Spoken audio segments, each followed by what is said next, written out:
welcome, free enterprise. Free enterprise. I mean, I would like free fries. Yeah, heck yeah, let's do this. Let's get some free fries. We're gonna leave the race to everybody. No commentary while I go out and get some potatoes. Free enterprise fans, and welcome to this matinee edition of the Lali-Ho League Swiss rounds. Today we have two fantastic runners. We have Frostbite versus Harumph. To give you some background on these runners, Frostbite currently has 59 races complete since the RaceBot has been able to log such statistics, while Harumph has been significantly more prolific with his 155 races complete. However, these two particular racers have faced off 11 times, and of those 11 times, Frostbite has won 8 times. So Frostbite has 72% of the wins there. But those statistics include all kinds of different flag sets, mostly from community races. If you look specifically at the Lali-Ho Swiss flag set, Harumph has won 2 of the last 3 practice races against Frostbite. So in my book, this is going to be a really close race. With me in the booth today is the fantastic Demarine. What do you think of Dark Knight Cecil as a starting character? 10 out of 10 starting character. I have gone from liking seeing Dark Knight Cecil to start to loving seeing Dark Knight Cecil at the start. If you can get your hands on a black sword, he can give you enough power to climb the mountain on his own.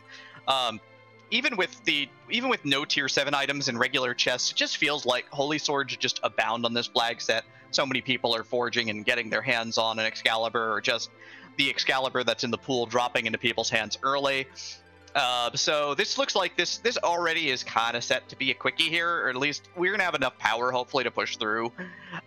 And a lot of the time I've noticed when you've got power, a lot of runners don't know how to use it. And so we're gonna see if these two runners really know how to wield the blade against this seed. Hopefully it'll be real interesting. Yep, and we have, of course, our 3 set objectives: complete Cave Magnus, forge the legend with the adamant sword, and trade away the pink tail. It looks for our 2 randomized objectives. We have find Iridia and defeat Plague. We get the 1-in-1 split for character and bosses, so there's certain plays I really love on this now, which like Earth Crystal's like the #1 key item forever. Dwarf Castle goes up in value. And things like the Luca keys kind of go down in value, interestingly enough, the more character objectives that you have. So one of the biggest things that runners have had to do is sort of adjust to the weights of their items. How important is this check right now? Because I'm still looking for a character, I'm still looking for a boss, and how they end up making that all work out. So we'll see how they adjust to that as well. Well, it looks like our Dark Knight Cecil is being joined by a Palom. We will not have to search for the Mist Dragon. We know exactly where it is, but we only get a nice katana to start our journey with. I mean, we get 10 rune rings, a dwarf axe, a strength ring, a wizard shirt, and a wizard hat and a dwarf axe to boot up as well.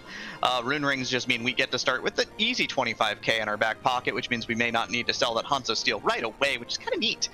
But yeah, no Demist Hunt means that one of the biggest sticking points in these flags, or in any flags, is sort of with no free key item, is off the table.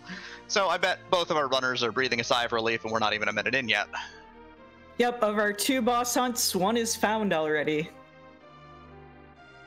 Let's see. Looks like our runners synced up pretty well here, are going to go loot out the watery cave.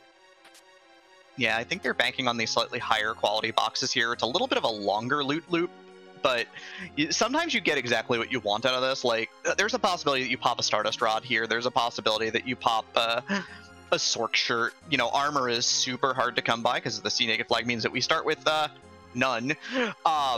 Like 0, like literally none. It's kind of scary at points. Like when your armor is like a rune ring and a strength ring, it's okay, but it's not ideal. So you want to kind of get some chest pieces as fast as you can.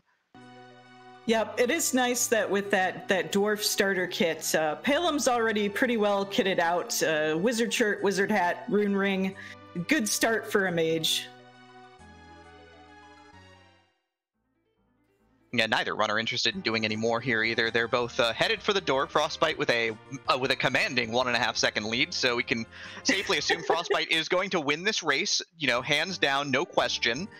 Certainly not going to lose that 1.5 second lead. I'm being really facetious here. You never know what's going to happen at this point, as there is our first minor divergence. Harumph into the center of the watery pass, finding a flame whip. Frostbite making the more standard play of dipping into the Damsian treasury here. Not a lot of stuff, but 2,000 gold chests isn't exactly going to go amiss here, so not bad, not bad. Harumph, however, if he can find a Dragoon, if the Dragoon is in play this seed, it might be good times for Harumph here. That is for sure. Yeah, the Sea Neki flag has definitely, I've seen caused more early game looting, just trying to get any armor your characters can equip. Yeah, there's definitely two sorts of mindsets on that, which is sometimes you want to loot like early and a lot, and some players want to loot like quality spots. They don't want to loot a ton, but they want to loot the boxes that are you know, a step up in quality. And there's always that sort of tension between the two, because you can find what you need a lot of the time in lower tier chests, you know, like mid-tier heavy armor, you know, things like Gaia hats, Gaia shirts, and that's enough to get you by. And it's a matter of really making that work. Ooh, and we find a Rosa guarded by a lunar sparkle, which is a wyvern. Oh no. We get a couple star veils to start, so if we can get this off, the fight is over. So we'll reflect this mega nuke. Wyvern will die horrendously to its own power. And that's that for that. Frostbite went into the waterfall cave to check the first boss there, and the Mega Sisters will not be appearing in this seed. Yep. Harumph, oh, I thought he was going to loot out the back of the mountain, but he is not. So that Rosa, we already have the power couple, the Cecil Rosa early game start. It's nice to get Rosa early game too, because we do not have boosted experience on. So if you can get a character you want in your final party early, that's great, because they can just slowly gain experience the entire way. Yeah, of note for starting gear, Rosa Cure Staff, not exactly great, but hey, it's something. Cecil did start with a black sword for our runners, so no need to go find one. And Palom had a junk staff, but now has either a choice of Lilith or Change Rod, so a +5 wisdom stick for everybody. If you have a black mage, that's pretty good here. Divergence continues. Harumph needs the full heal because of catching that mega nuke, so has to go to Fabul, wants the full heal from this fight. Mylan and Pals are here. We have a Boreas, we have a Zeus Rage that we got from boxes, so it looks like it's going to be time to cash out some items. Yep, facing off against Mylan here. But over on the other screen, looks like a vanilla gauntlet. Harumph decides to bail out of it, I guess expecting to maybe be able to do it faster later. Another big tension point for runners of this game is the idea is that you have to sort of measure how fast you can do something, and I guess Harumph has decided that he cannot do Gauntlet fast enough yet. Wants more tools, maybe more MP on Palom to cast some AoE spells. Right, seems like a likelihood. Frostbite's going to have those big spells at this point with the clear of Antline Cave. At least going to have Ice 2 because level 11. But, of course, Wyvern's not going to do you any favors in terms of letting you pick and choose who you get your experience points on. Yep, and only a spoon behind that Mylan. Oh, key item number 1. That's always nice, you know. It's a start at least. It's better than no key item, and it has its uses. We do have the spoon flag on. So our favorite bard Edward can equip it as a weapon, and also it is great for a tossable item for Edge. I mean, he's the only bard, KNH. There's no other bards in this game. What the heck? Well, then by default... I don't even like him! Let's see, Frostbite getting that Star Veil off is going to get through this Wyvern, and also is going to acquire a Rosa. Yeah, you love to get exactly, I think it's 1 or 2 levels on Palom and get those level 2 elemental spells up and running. That can make your early game a lot faster and a lot easier. Yeah, you got to be a little smart with the MP because they're 15 a cast, and his pool is still a little limited at like the lower levels. So even at like level 12, you're only looking at having 4 total casts. It gets better really quickly, thankfully. But like right this second, you know, it's a little dicey. Yep, our runner's trading places now. Frostbite going into Fabul. We'll see if he actually takes this gauntlet or decides if it is also too much of a time investment right now. I mean, it's a time investment for sure. Either way, it's just a matter of, do you want to gamble on this? Do you want to just go down to the mountain real quick? Baron Inn still exists as well, so we've got options at least. Like you can lay off of this for now. The other thing is that these will die to things like Zeus Rage or Thor Rages. So if you buy a pack of Thor Rages, a couple of these fights go down pretty quickly, even without Palom having any sort of spells yet. Meanwhile, over in Baron, we see a Tella at the inn having a lovely conversation with another Sparkle. So I see we're getting the full mountain climb starter kit here. Yeah, Cecil, Tella, Boss Hunt. Cossatris is here. You know you could steal life potions from those? I did not know that. I just always hope we get one of those super rare summon drops, because that would be a good time. Cool, these are the things that you learn when you do Cataseeds. Like, oh god, I need life potions.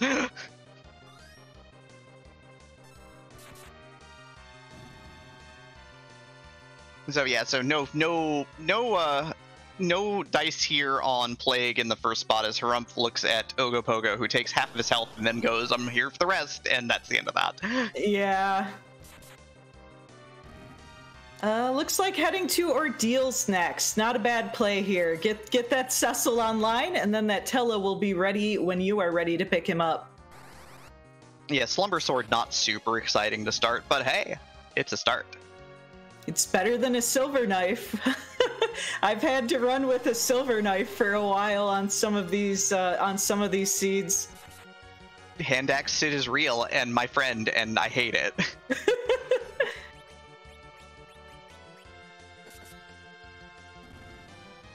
But the one nice thing is we do start out with a Dwarf Axe via that Dwarven starter kit, so you can easily back row glitch Cecil as soon as he becomes a Paladin.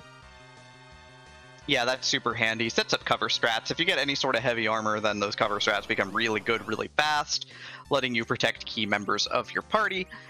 Semi-free fight here. Not like we have a black sword, so we could get one-shots here, which is real nice. But here's the Kaipo Guardsman. I'm not going to go for it. Is going to go for the front one first and gets the IK on one. Likely that we'll see some magic from the kid here. And yeah. Frostbite making some really good levels out of this gauntlet fight. Yeah, a very safe gauntlet at least, so has no troubles, which is great. So, yo, you want a ninja? Because we got the tools for the job. Yes, we have 2 of the highest end katanas, and we have a spoon to throw. So you're hoping to find an edge, something serious here. Yeah, we got a karate shirt. You want an edge here, like. You want an edge here, like, right now. You know, please let me strap these swords to him so I can kill everything. Thanks in advance.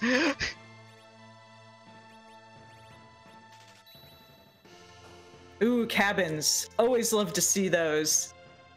Don't need a ton of them, but, you know, like, 3 to 5 of them will, like, facilitate not having to, like, heal up before, you know, Tower Babel, facilitates moon diving. You know, it does a lot of nice things for you. Her second boss on the mountain, looking at his back wow.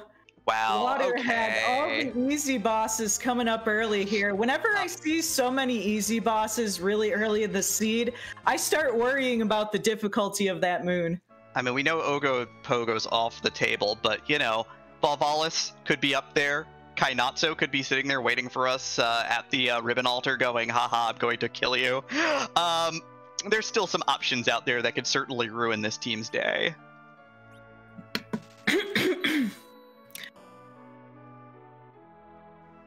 There's a chance for like Odin sitting at the Ogopogo spot. That's always fun.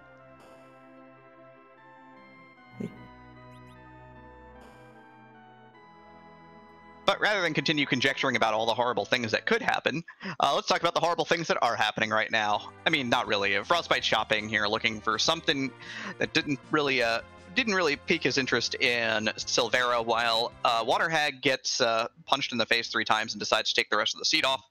So, dead and gone. And Frostbite's going to go get a mana refill here from a mana refill. Nope, not even going to get a mana refill, just a great bow. Checking the Choco Butt. No, not the Choco Butt. That's not the Choco Butt. That's just a Choco check. But yeah, gets a great value bow. Not great, but value, I guess. Having a particular grudge against that first treasure chest on Mount Ordeals. Yeah, that's I don't know. I have the grudge against the third one personally, but you know, I mean, everyone hates different treasure chests. I just hate all of them. I love all treasure chests equally. Getting the Baron key from the top of the mountain, that opens up a few more checks. Yeah, that's a double check plus character at this point. Because you have Mist Dragon in the first spot, so that's a double check without having to do Odin spot. Rosa's gonna grab that samurai bow now, so we've got some power for Rosa here. Black belt key. Oh no! Yeah. When I said all the easy bosses, I mean all the easy bosses. Yo, yeah, Bornsoren's correct. This is Mount free. This is Mount like not costing you a dime.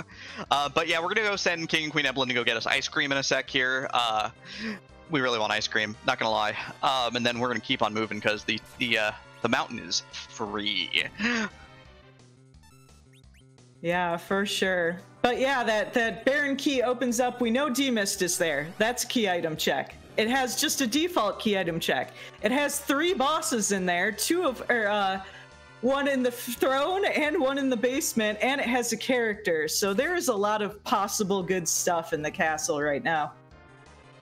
Yeah, so Harumph, having skipped the gauntlet, we'll see how that pays out. Frostbite's going to get the full experience here, decides to pick off the officer with that black sword successfully. So he's going to get a little bit more experience from this on his Palom. Probably not a huge tilting thing, but it's nice to note that he's going to get the full value here, mostly because that'll push Rosa closer to Berserk faster. Yep, and with that Cecil, you want a Berserk. So yeah, Frostbite just chugging along, and we'll see what Harumph's got for us next. Harumph doing speedy zooms down the mountain. Look at that clean movement. No bonks in sight.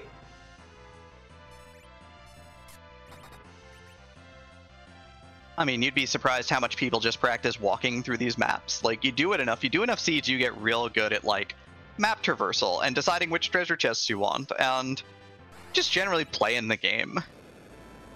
Which way to go on the airship? I still mess that up sometimes. Look, I still fly the wrong direction when I'm trying to get underground from, like, Mysidia, so, you know, it's fine. Now with a Paladin Cecil, Harumph heading back to Fabul Castle. This will be good for getting Cecil out of level 1 jail here.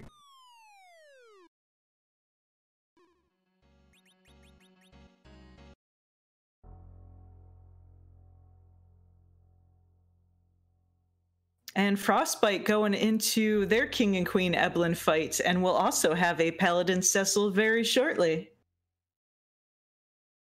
Yeah, again, I think the best weapon we've seen, I don't know if there might have been a fire sword out there, but there's definitely a slumber sword out there. Does anyone know if you can actually get drops from the alt gauntlet fight? Because this is my most common way to get an imp drop, is with this particular pack. You sure can. It's just the imp orb doesn't exist anymore in Free Enterprise.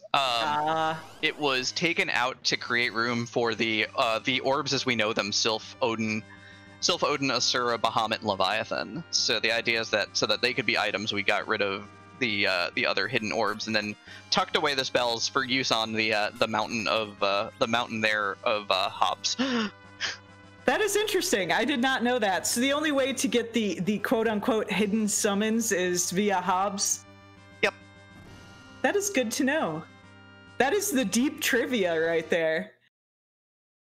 Look, I've been doing this for 3 years. The deep lore is the thing I have some of. I've been here for so long.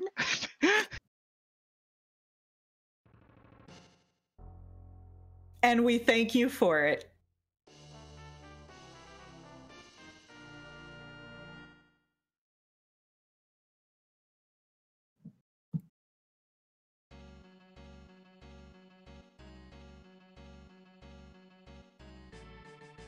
So our runners just kind of following in each other's footsteps right now.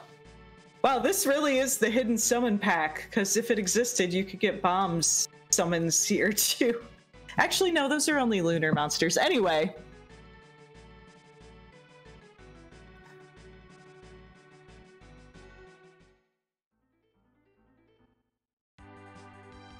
Let's see what Frostbite does here. I mean, the options are kind of barren, but also barren, so maybe some shopping first, it looks like. Yeah, we are kind of running out of spots here. Yeah, we are kind of barren heavy at this point, honestly. Everything else is sort of out of the check pool, and we still know precisely where Miss Dragon is, but gonna grab some Veils and some Cure 2s here. So gets a nice pack of extra supplies. Gonna check the weapon shop probably for a Cecil stick. Yeah, that makes a lot of sense. I love this. There's a fire sword. Yeah. I'm gonna grab some poison arrows. Does not grab a fire sword though.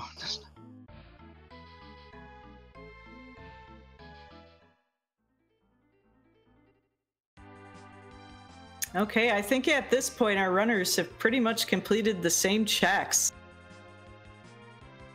It's gonna be interesting to see what is in Baron Castle.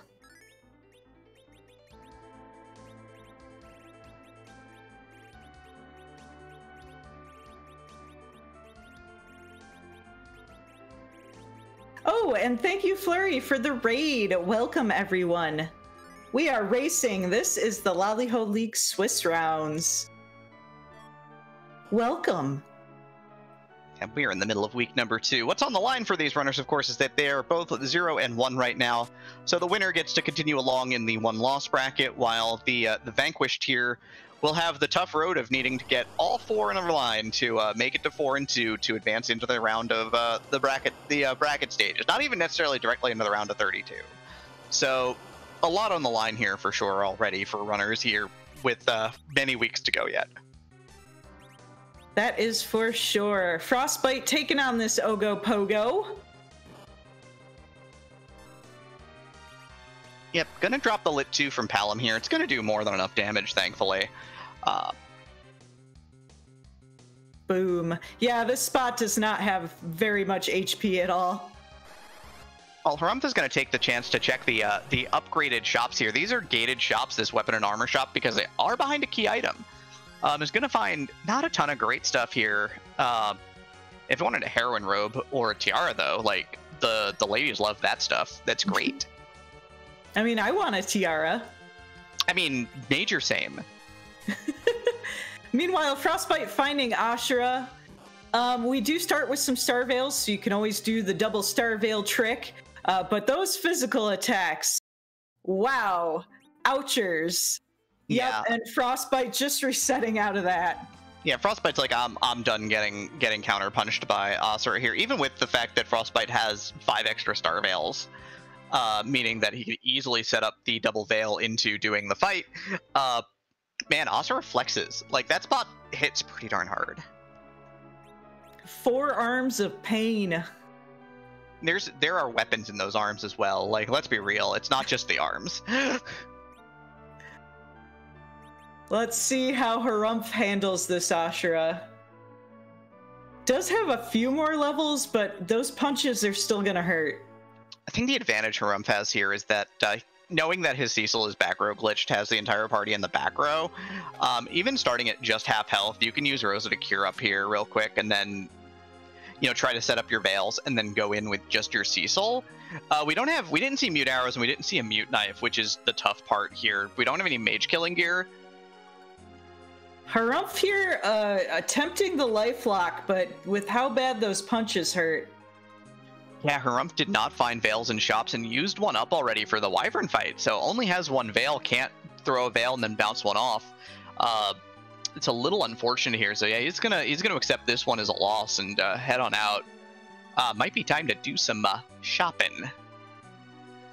Yep, and I will not be surprised if Harumph follows in Frostbite's footsteps here. Life potions in Baron, so gonna grab a little bit of those just to sort of stay stocked up, but is also going to decide to give up on the Queen of Summon Monsters here and head on in to say hi to our friend and savior, Miss Dragon.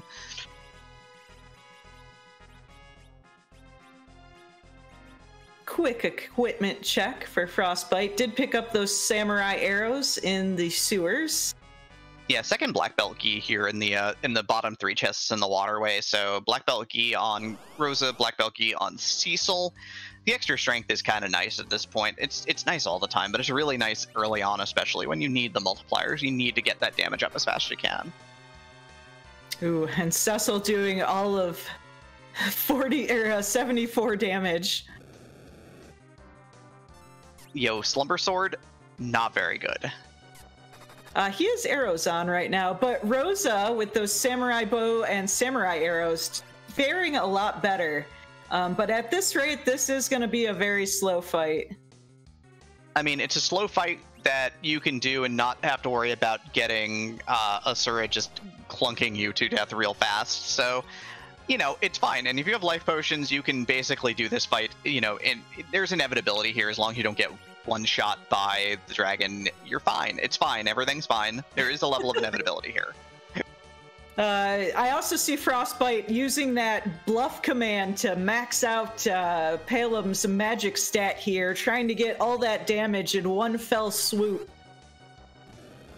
Yeah, I mean, if you're not doing anything during the mist phase anyway, you might as well make Palem more powerful here, as that basically doubled the damage of his Fire 2 cast.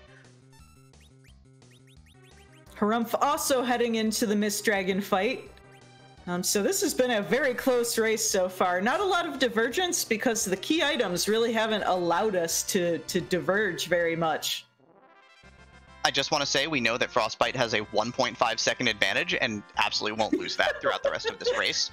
But no, here comes the Grimoire pop. Ends up only hitting Ramu there, Indra, as we know it in this particular game. But it's going to cash out some items here for some quick damage. Dwarfax Cecil not hitting very hard, honestly, either, but that's fine. He's like level 9 or something. And it looks like we have a computer, a malicious AI has taken over Baron Castle. I mean, Rosa with a bow is great here. Back row glitched characters are great here, but this fight's it's another slow fight because of the wall on the CPU. Your Palem is gonna be taking much of this fight off. Yep, and thank you for the raid, PK. We always appreciate that.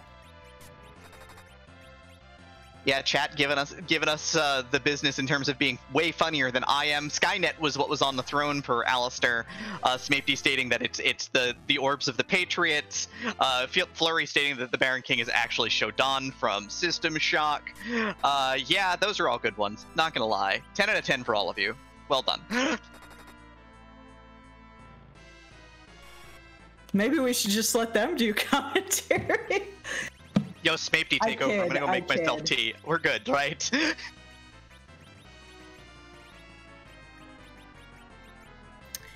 And yeah, just slow, and these two fights back to back are just those kind of slow and steady fights. Ooh, making good use of that Dwarfax. That Dwarfax is actually a ranged weapon, so it acts just like bow and arrows, does maximum damage no matter the character or enemy's position. Yeah, so a lot of this is just like Harumph is still on the cure staff for Rosa, but it's fine. Like, you know, getting the damage out here for sure. Down goes the Mist Dragon for him.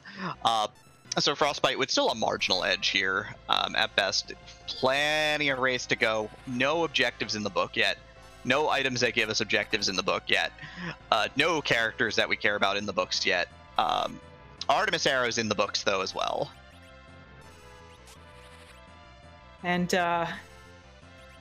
Also, the fact that we've seen so many of the easy bosses, I have a feeling that the back half of this seed might be a little tricky. Ooh, a Stardust and a Sorcerer Robe. That is some good pickups there. There's the good stuff. Stardust Rod, best rod in the game, plus 15 to your Black Magic casting stat. You can also hold it above your head and, you know, cast Stardust with it, which, you know, is the same thing as the item, a bunch of non-elemental damage. Not gonna be super helpful here for upcoming orbs, but like you're still super excited to see that. Guess who we got? The man, the myth, the legend, the king of the moon himself. His head still looks like a scoop of vanilla ice cream.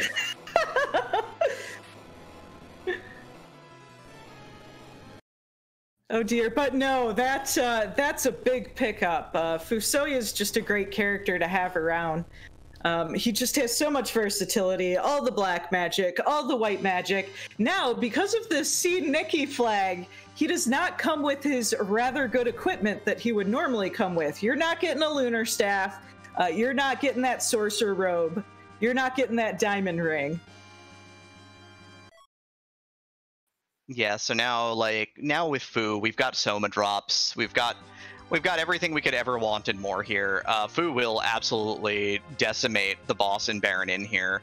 But Frostbite, before doing that, is going to take a quick jaunt to the north here. Is going to give us a look at the package item. Yep, only finding a spear in the bottom of the Baron basement. I mean, it's a Dragoon spear. It's a really good spear. But it is not progress. We got Fu. Fu is progress. Fu is progress. Fu is cruise control for nuke everything. Look, sometimes you just want to buy a new microwave and use it on literally everything. Let's see, Iridia's mom has an adamant rock. Well, that is helpful. That is getting us part of the way towards objective number 2. Now we just need a sword and, you know, a way underground. Well, still got Baron in, but Fu is going to make that about 1,000,000,000% less scary. Math by Texas Instruments, I guess, question mark. I don't know, I'm tired. It's been a week. I'm sorry. I mean, look, I can't be funny all the time. I empathize with having a week. I think we've all had a week. Absolutely. So harumph did swap up to a bow on Rosa here, so it's going to take some shots at the orb. The Cecil's going to continue, I believe, flinging Dwarf Axe. Yeah, that's fine. 300 damage a shot's not so bad. Big problem here is with the wall on the CPU. The big high-powered virus that Hallam has ready to rock is going to have to sort of rock on the attacker once the CPU is dead. Yep, and with that powerful Fu Frostbite, as predicted, going right into that Baron infight. One old man saying hi to another old man. And saying no to a dragon. Drinking some old fashions because they're old. Bitters? That's an old person drink, right? Yeah, absolutely. I'm an old person, so I would know. And one quick quake from Fu, taking out that Nope Noodle. Bit of a concern here. Fu in front could get beaten up pretty badly by a Sur here. The first quake is not going to be lethal for 4,000 hit points. And the other thing is Fu has nothing but a rune ring right now. Wait, but we've got Meteo. Is it time to swag? Is it time for swag rocks? Maybe. He was thinking about it, but then went with the quake. Yeah, I was looking at it. I saw the glint. I saw the moment. I know that slight hesitation. Do I want to swag live on stream? Is this what we do? Cecil doing a valiant cover right there. Yep, orb down for... Orb is down. I repeat, orb is down, so harumph is going to be through here. But Frostbite, of course, does get the virus off after the quake and is A-okay to get through this fight. Fu gets some level 3 elemental spells, and our route underground is the easy way home. We get a magma key. No hook, which is kind of a double-edged sword on these flags. Yeah, because we're still looking for Plague, and Plague could be in Babel Tower there. Yeah, one of our objectives is turn in the pink tail, and that does require that we get our hands on the hook at some point. So I mean, Underground is kind of our oyster with Fu, so we'll see how Frostbite and then Harumph will attack that. But, you know, here we go. We're off to a definitively second stage of this siege for sure, as we sort of advance out of the early game finally. Yep, Frostbite going immediately, turning in that key. Gonna drop a key way down a well. Cause an explosion. Not quite sure how that works. Unless the key is like actually dynamite, I guess.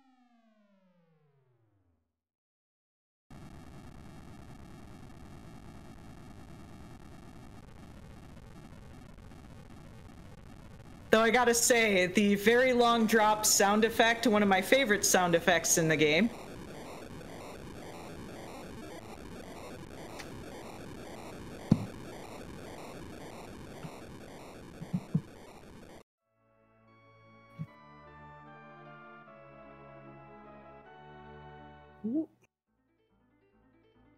Did I lose Demarine?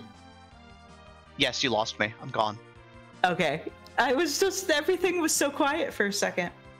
No, you're so used to me like talking nonstop for like 2 hours. I know. God, you don't call back. I should do some of the work, right? You whiff one callback joke. One callback joke, and everyone notices.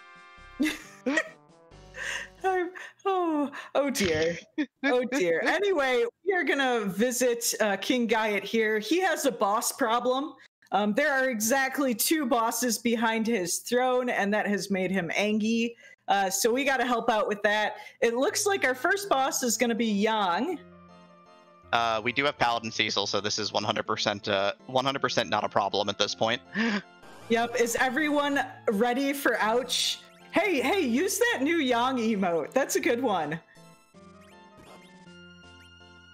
If you have the new Yang emote from Free Enterprise, use it, because we are gonna make him say ouch.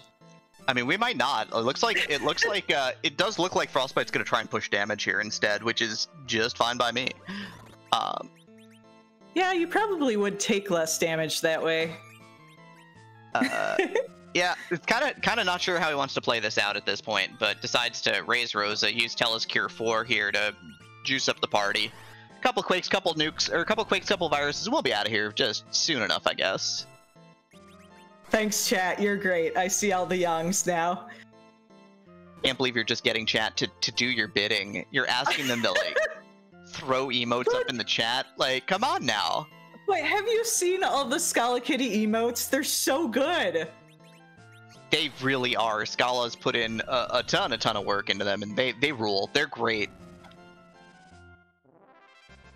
Harumph gets the Adamant Rock here, so unsurprisingly, after offing Asura, decides to go and not forget the miss check. Not that I've ever done that before. Oh my gosh, I have done that so many times.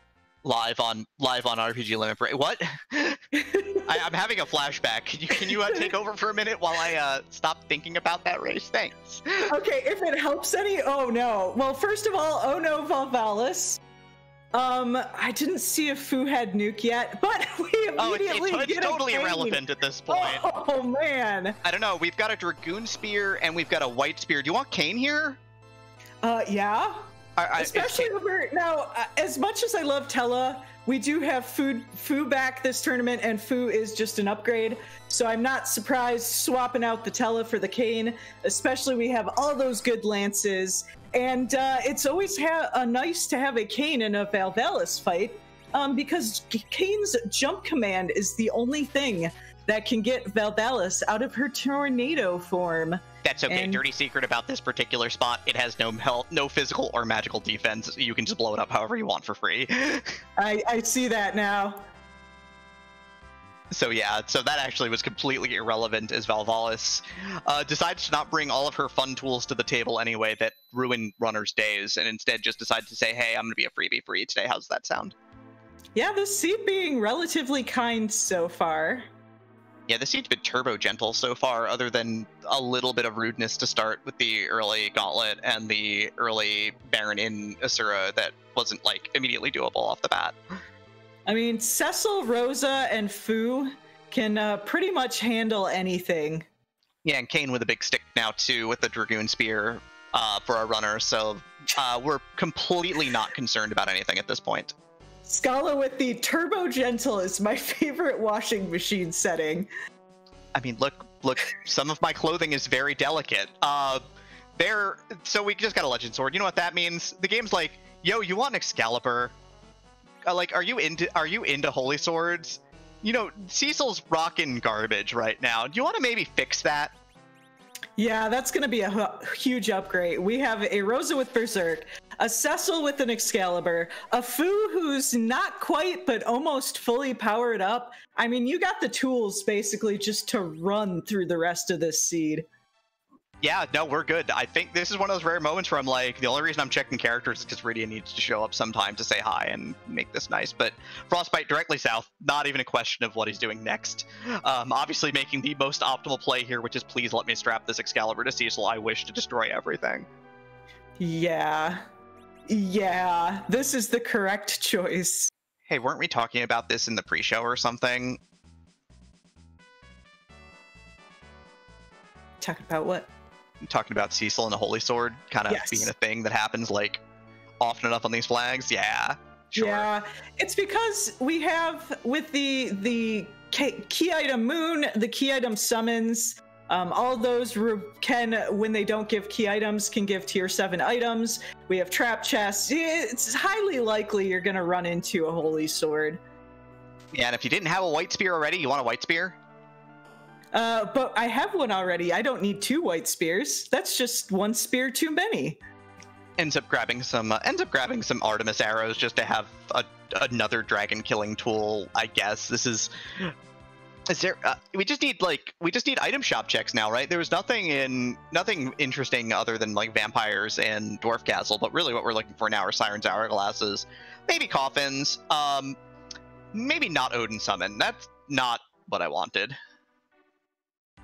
Yeah, Bacchus wines are also good too, but with 2 Berserk casters, definitely not required.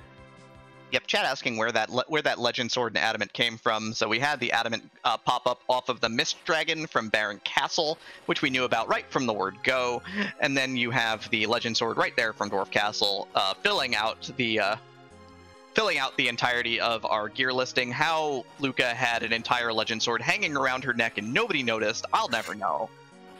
But hey, it's cool. Dwarves are very strong. I mean, yeah, that's why we're having this entire competition that is the Lali-Ho League, to figure out who the best dwarf in all of Free Enterprise is. That is very true. Let's see what our freebie in the land of summon monsters, a pass. Well, that's always useful. That lets us take the back door in the Troya pub all the way to Zeromus without having to walk through the entire lunar basement. Yeah, super useful if our last item is like Harp from Moon, then we can just go back up and it's easy peasy for everybody involved. So no sirens, no hourglasses, no coffins in the first 3 shops of the 5 gated item shops that we have access to. So we don't have the tools for like a fast grind here, so we're probably going to be reliant on kind of the incremental power gains plus the raw magical output of Fu having every spell in the game for us here. Yes.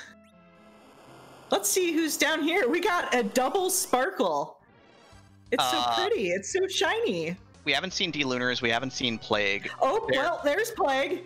And that is also an objective. So this is a good check. Yeah, we could fight this here. Fu in the middle is agility 20. Like, we don't have a cursed ring, so our agility situation's a little weird. Frostbite's gonna kind of keep that information in the back of his mind here. Looks like doing some change arounds here. You don't really need to heal for Plague, since Plague does no direct damage. It just casts Doom on you and laughs. But Plague is a really fun boss. There's a lot of ways to take it down. There's, of course, KOing and reviving your own characters. Basically, Plague gets really angry whenever one of your characters doesn't have that Doom status, right? So if you knock a character down and then raise it back up, it won't have a Doom status. So Plague will be like, no, I'm just going to cast Count on you again. And that's good for getting the status effect on one character, but it also resets the counter on every other character.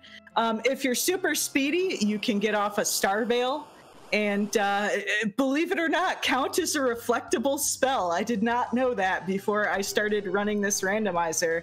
If you do that, it's pretty much a free fight, because Plague just gets angry that one of the characters doesn't have that Doom counter, and will just keep trying to cast count over and over again, refreshing the count each time he does so. Yeah, it's gonna cast a virus here. It's good news. Also, Plague is flying, or no, Plague is not flying, right? Plague is flying, so arrows, jumping, spears do quad damage. So you can, if you can get your Kane berserked with that Dragoon Lance, it's good times for everybody involved. That is 100% for sure. And we see that KOing and raising strategy going on here, but a little slow. We might lose a few characters, but we have tons of life potions, so that won't be a problem. Yeah, Fu and Rosa can also just cast life magic here as well. But this is we're off to a bit of a slow start on this fight. This fight's a little touch and go until it really gets rolling. Once it gets rolling, it's usually fine once you sort of get in the rhythm of the fight. A lot of it is, I know Frostbite dropped his battle speed to 3, which is a sensible call, just to sort of make sure that he'd hit that early setup, which is so key in getting this particular fight started and finished. The hard part is remembering to turn your battle speed back up. How many battle speed 6 fights have I done because I've turned down the battle speed for a Wyvern and then forgotten to turn it back up? I mean, as a member of Team Battlespeed 2, I almost never have that concern, thankfully. But it does come up for a lot of people, especially if you have to drop it like for one fight. It's easy to forget it. Oh, yeah, Harumph also going straight into this Plague fight. So man, this has been a lock and step, super, super close race so far. Yeah, it looks like Frostbite's setting up some slows here. Right, the big thing with Kane is that even though he's got a spear for the bonus damage, this party doesn't, like, Kane doesn't have levels yet. Kane is still, in the, the high teens in terms of levels here, or low 20s. So, doesn't have enough strength to really put out the big damage. And Harumph is like, this is going to be slow. Is he going to decide to continue fighting it, or is he going to head on out and maybe do something different here? Yeah, I don't know. We'll have to see.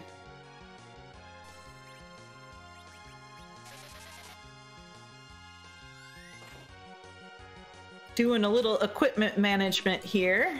Getting that Excalibur on Cecil, that's pretty important. Yeah, I realized he didn't have the Dwarf Axe to finish back row glitching his Kane and was like, oh, let me go fix that.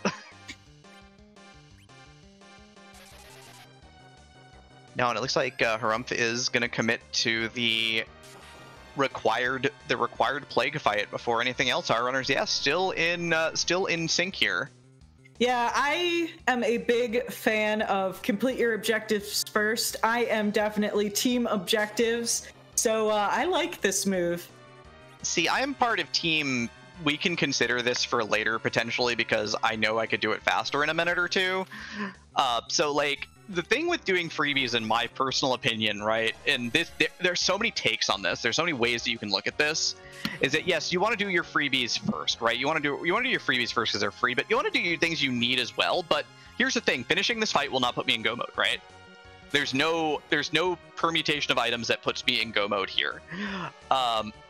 There are plenty of things I want at this point, and I don't have a ton of options in terms of what I can do.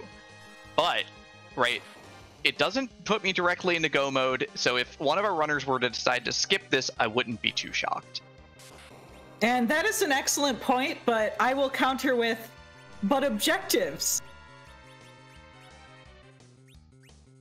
That's it. That's my entire argument. That's fair. But yeah, gonna get the Star Veil up through here, so we're gonna bounce back. We're gonna do some bouncing back of the count status here and try and just kill Plague with count rather than with damage output, because this party's damage output, even with an Excalibur Cecil and a Dragoon or White Spear Kane, and Fu, still kind of bad for a 20,000-ish hit point location. Yeah, that is true. This spot does have just a ton of HP. But I mean, this fight is extremely doable. It's safe. It's just a big time investment. But it's also an objective, so lots of different variables to balance right now. Yeah, I think the big thing is that without another location to realistically go to at this point, other than Keyless Tower, which is not real and is not a place you should ever go. Yeah, I mean, what do we have right now? We have Keyless Tower. We could talk to the Sylphs to get Sheila 1. I love the Sylphs. The Sylphs are adorable. I want to hug them all. Yay. But, I mean, where else do we have to go? I'm looking at the map, and the answer is not many places. We know where D-Mist is, so we're not looking for, like, a tricky D-Mist in the Tower of Zot. Yeah, no, we're our boss hunts are done, so... Like, yeah, I think this is definitively, like, the optimal play here. It's just, like, you know, there are situations where this is not the optimal play. And Frostbite is through. What do we get? Besides Nuke on Fusoya, that's a reward in itself. Just a strength ring, but we did complete an objective. I wouldn't be surprised if Frostbite goes and saves and checks this other spot, because, like I just said, there's not a lot of places to go right now. I mean, this can only be, what, Pale Dim or D-Lunars, right? Scanning my brain, correct. So if it's D-Lunars, I'm going to, like, walk away from my computer while the fight is happening. For, again, personal reasons. Oh dear. What did D-Lunars do to you, Demarine? I am really bad at D-Lunars at this particular spot because I always try to do it early and get myself absolutely rendered. Like, it's real ugly. I actually love frog strats, so that's what I usually do here. I just sit pretty until I can turn the D-Learners into frogs. That is a gamble, though, because breath can miss. Yeah, we got Fire 3 also. Like, there is an argument that, like, Fu with the Stardust Rod, the Sork Shirt, or Rune Ring will have enough magic power. If you want to race this, you could theoretically race this with Fire 3 and slow. You could for sure. I'm gonna avert my gaze. Please take over. Okay. So D-Lunars are actually another of my favorite boss because there's so many ways to beat them. The one thing you don't want to do is direct physical attacks because they have a very nasty counter script. If you physically attack them, they will throw up walls and they will start casting viruses at you, and that is no fun. They are weak to fire because they are undead. Because they are undead, they are also weak to any curative spells or items. So one fun strategy when you have the resources is just to throw a bunch of Cure 3s at them. The script will not trigger with indirect damage such as, oh, Swag Meteo. Sorry, I got distracted. Yeah, is this gonna be just a let me rock this Meteo twice here? Yeah, because the HP is divided among the two. So those AoE spells, and it's that was smart. That's that enough was damage. Yeah, that's now enough damage to just kill them with one swing and one swing. Easy peasy free aim for Frostbite, I guess. A++ strats there. Yeah, and we got Swag Rocks. And a Luca key. Well, we can't go to the moon still, but we've opened up exactly one more place we can go. So now we could either talk to the Sylphs, or we can go down a very long cave.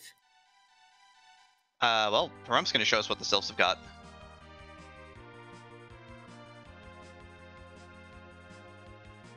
What is it?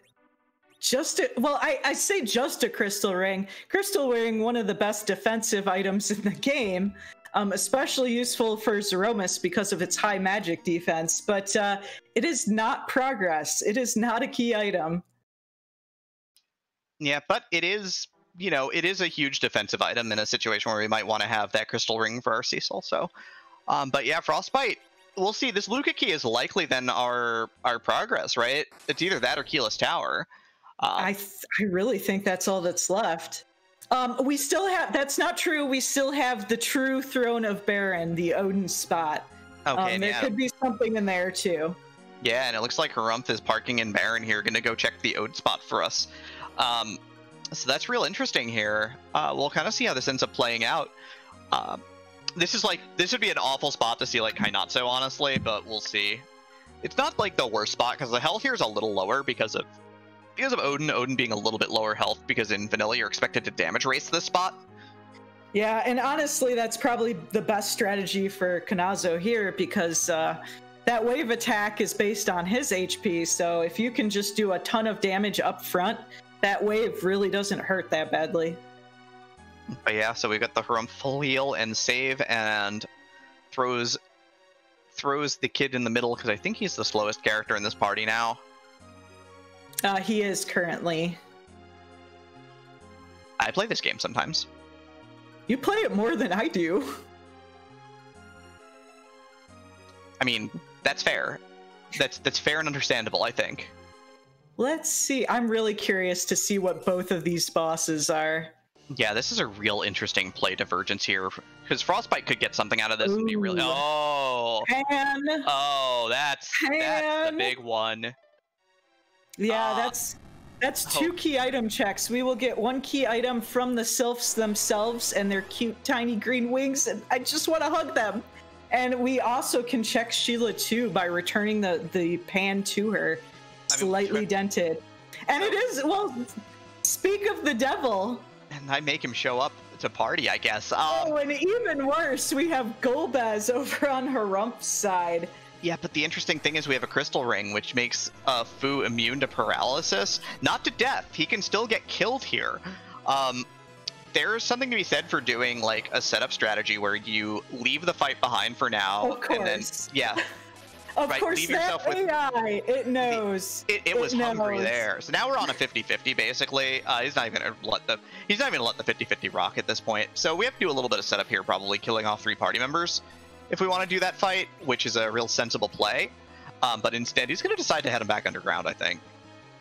Yeah, that's not too surprising. That fight, even when you have the best setup for that fight, just the cutscene and the monologuing is just so slow. The big thing here is Frostbite's going to leverage these nukes to get Kainatsu's health down in a hurry. Wave does damage proportional to the health of Kainatsu, so big fast single hits can be really powerful for kind of overwhelming the fight, which is what has happened. Frostbite was a wave away from getting wiped out, but nuke and Cecil swing, and yeah, this is donezo. Yep. You know, when you have Kanazo in the tuck animation, in that hiding in his shell, you're doing some good job. Yeah, and more than enough damage to break through that shell as well. So fight's over. Let's go home. Frostbite is gonna cast some warp spells to get us on out of this place, I guess.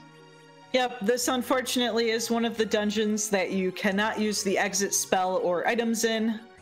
So warp's your next best bet. Yeah, plot is cool. You have to walk all the way to the surface so Kane can betray you. Wait, is Kane gonna betray us? God, spoilers.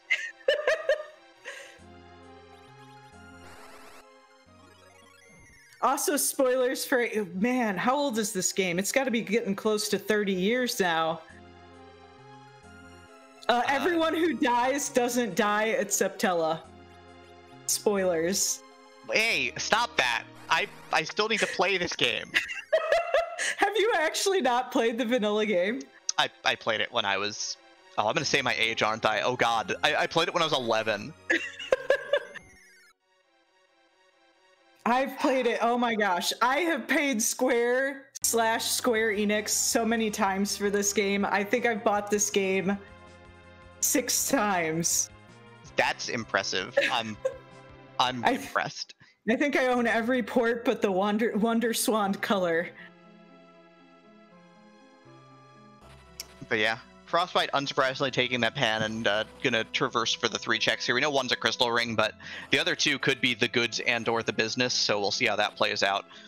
Harumph, I think, needed Star Veils, so it looks like is shopping for Star Veils at this point in time just to make sure that he's got more than 1 on hand. Yeah, always useful.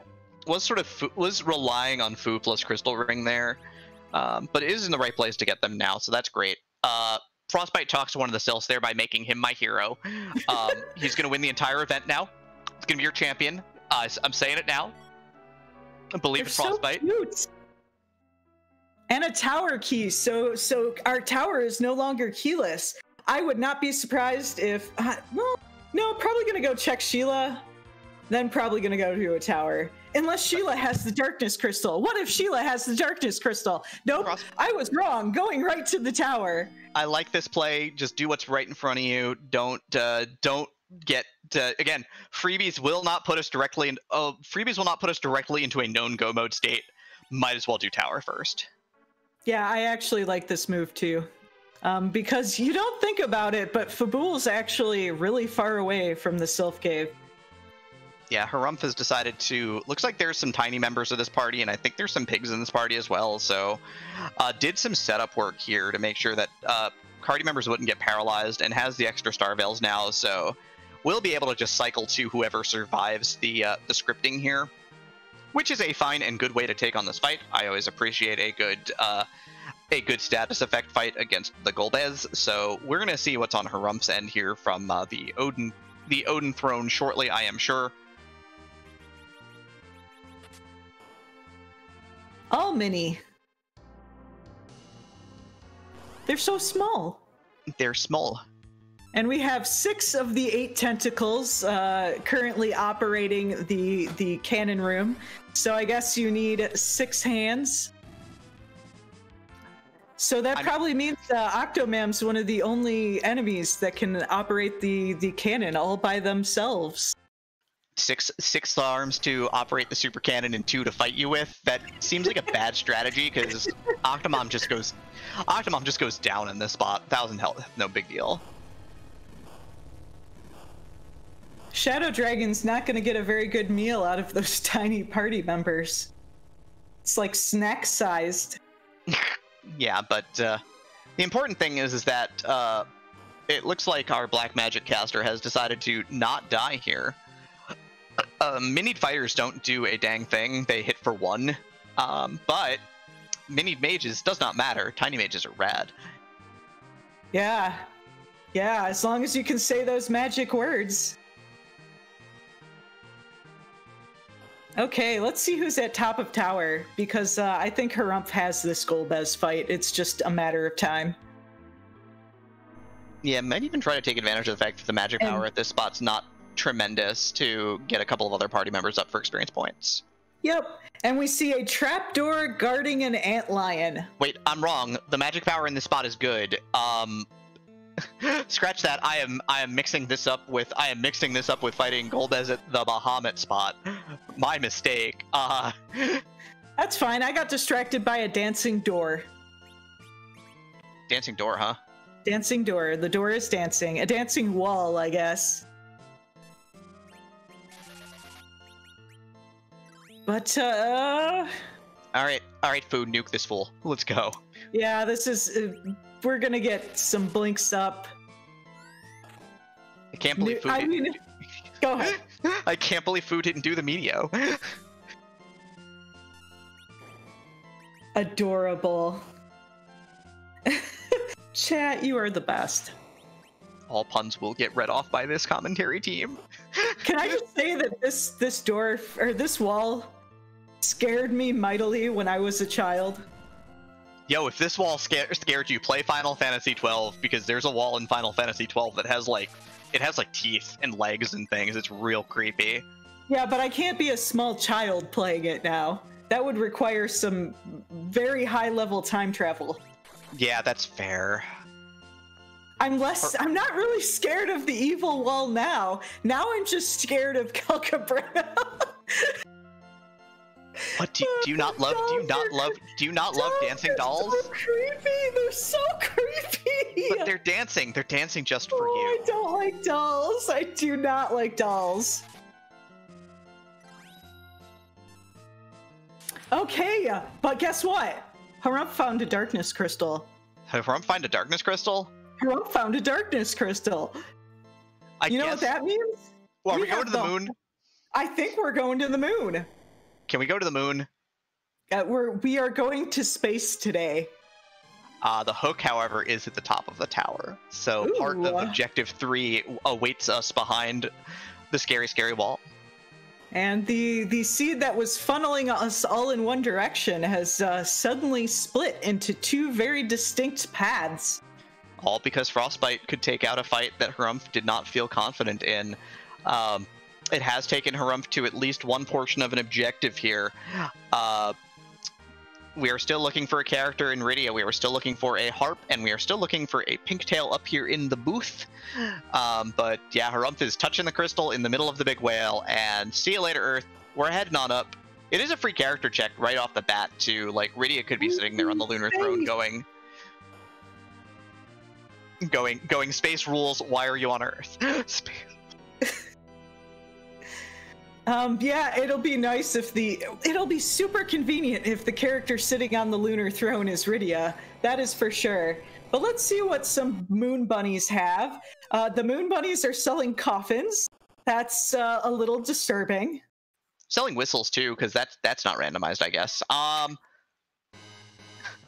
Smapety asking who wrote the moon rules #1 on my car with a key. That was me. What was the item there? That's what Frostbite got. I'll give you a hint. It's the best sword in the game. A drain sword? Demarine, that is a lie, and you know it. The ancient sword? Yes. No, it's a crystal sword. The biggest of sticks. So now the meme recently has been Crystal Cecil go burr. Because you get a berserk, you get a crystal sword, you get a Cecil.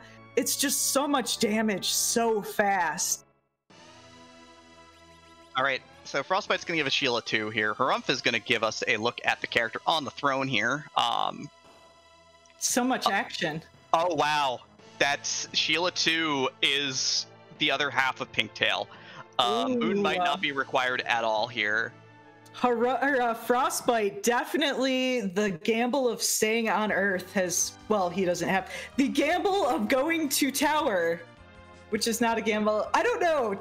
Tell me how to commentary. Tower good. Tower good. Tower good. Tower very good. Tower good. Tower good. Likely required boss at top of tower and in Land of Summon Monsters. If Rydia's here in the cave, we will have go mode for Frostbite with no sirens, but there could be sirens for Sailor because we haven't seen them yet.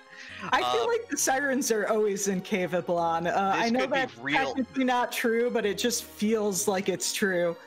This race could be real over. This race could be real over. There are sirens. Grabs a 10-pack. Gonna sell some stuff. Saw Bacchus wines. Like, everything must go. It's a fire sale in Frostbite's inventory. Gonna grab a couple of Bacchus wines. Again, if this is Rydia, Frostbite has go mode without setting foot on the moon, and I will be very sad. Harumph will also be very sad, but he'll be very sad in the future when Frostbite finishes the run and he doesn't. But let's see, is this a move? Because we're on a 15-minute delay. This is some advanced time travel. I mean, look, sadness is everywhere. But yeah, no, we know that the moon might be strictly not required. It is.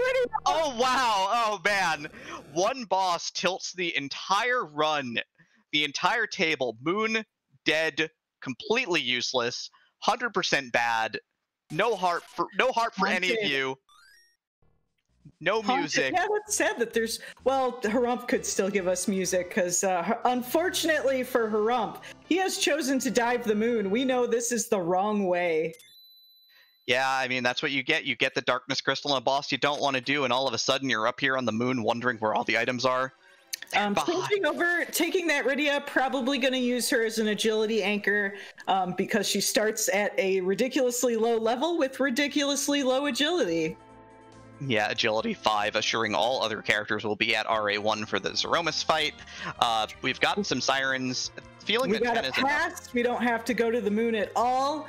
All that Frostbite needs is like a couple of levels. That's about it. Yeah, I mean, we've got to actually complete the objective because I have definitely gone without finishing the last objective. Luckily, it was a practice seed, but I did go to Troya without actually turning in the pigtail one time. Yep, and with 10 key items, this will be a fairly fast grind. He just needs to go pop some eggs for 68 grand a pop. So Frostbite's in good spirits here for sure. It looks like you've got Harumph doing Baron Guardsman here up on the moon. They die really easy to coffins, so going to get some free experience points. Leaving the Porum leaving the Porum we found on the moon face down in the dirt as an agility anchor. Man, what did I say about that 1.5 second lead that Frostbite had? Yeah. Finding an Excalibur, not super useful. We don't have an edge to throw it, and we already have an Excalibur. We forged that ourselves. Yep, this is, I mean, unfortunately, there was a major fork in the road. Each runner took a different fork. Frostbite took the right one. Harumph took the wrong one. There was no way to know which one was the right one, which one was the wrong one. That's just randomizers for you. Harumph did nothing wrong, but it's definitely Frostbite is way ahead right now. Yeah, one incorrect guess, and all of a sudden, this is where we are. Because Harumph got that darkness crystal, and it's, I mean, if you go by the statistics, there's more key item checks here. Yep. And you don't know where, and you don't know where 3 of the required key items, plus like you could get like Earth Crystal, which is another thing that sends you back to Earth in this scenario pretty easily.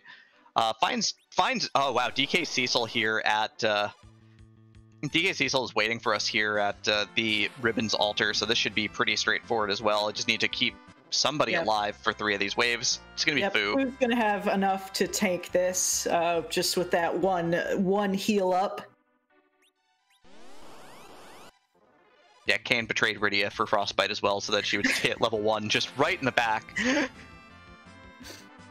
Oh, Frostbite's gonna just tear through this Zeromus fight too. Just to recount what Frostbite has. We have a Cecil with a crystal sword. We have a fully powered Foo. We have a Kane with a white spear. We have a Rosa who's mostly going to do healing and berserking, but still super useful.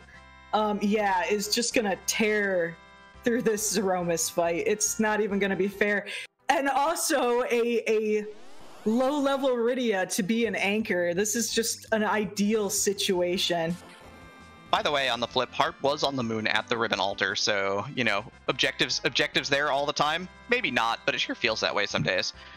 So Harumph does have the Harp, so is now looking for Hook and Pinktail. We know where those are.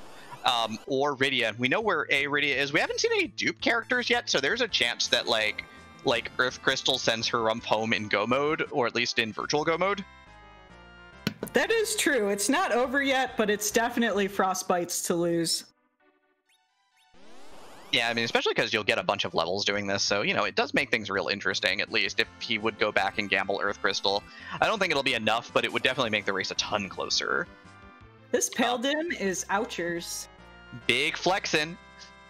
But we do have 2 blink casters, and when you have 2 blink casters, those primarily 3 blink No, she doesn't have blink yet. Blink kind of nullifies those big physical damage bosses pretty dang well. Yeah, it's super useful spell. Gets people through a lot of fights that they otherwise would not get through. But speaking of fights that we need to get through, there's only one fight left for Frostbite at this point in time. Crystal and levels in hand, Cecil with a crystal sword, Kane with a white spear, Rosa with Rosa powers, Foo doing Foo things, and Rydia doing Rydia things. I'm just imagining one of those images, just Foo things. Just Foo things.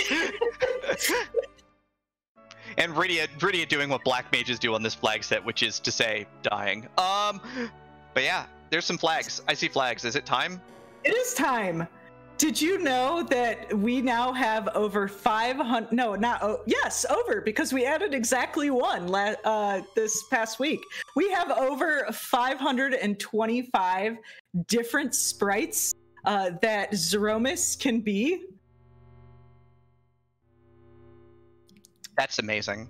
I know. See, Zeromus's script is really complicated. And he's just kind of too powerful to really randomize into any other spot. It would just completely throw off the balance of the game.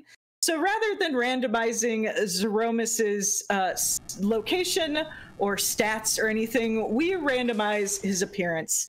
He's exactly the same under the hood, same stats, same scripts, same big bangs, but he's gonna look really cool. So yeah. Would you like to ask the very important question? Yeah, I guess it's time. I guess I'm going to do this one straight. I'm not going to be silly about this one. It is time to figure out and find out the most important thing in the free enterprise seed of the day. Whose butt are we going to kick this late afternoon today? It is the matinee show or showing of free enterprise. Oh, I'm so excited. What is it? What is it? What is it?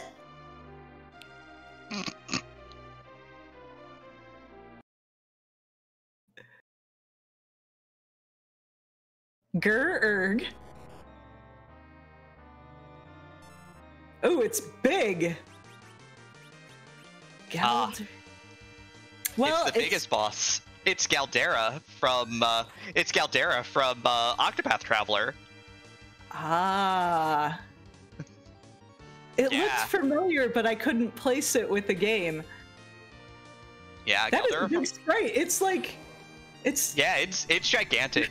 Scala did a lot of work getting this pulled in. The sprite in the game is even bigger and has a lot more detail. But Galdera is the ultimate final boss of the true ending, and whips your tail because he's real good at that.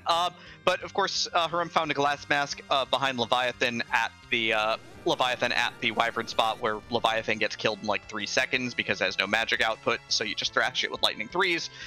Easy game over there. Harumph's gonna go out, save, reload, and kind of head on back down to do the Murasame altar. But yeah, fires the crystal to get the first counter off. We've got the boys are already not feeling so hot, and they are ready to kill this boss. Yeah, I just like how Rosa and Cecil are precariously balanced upon the wing of the dragon.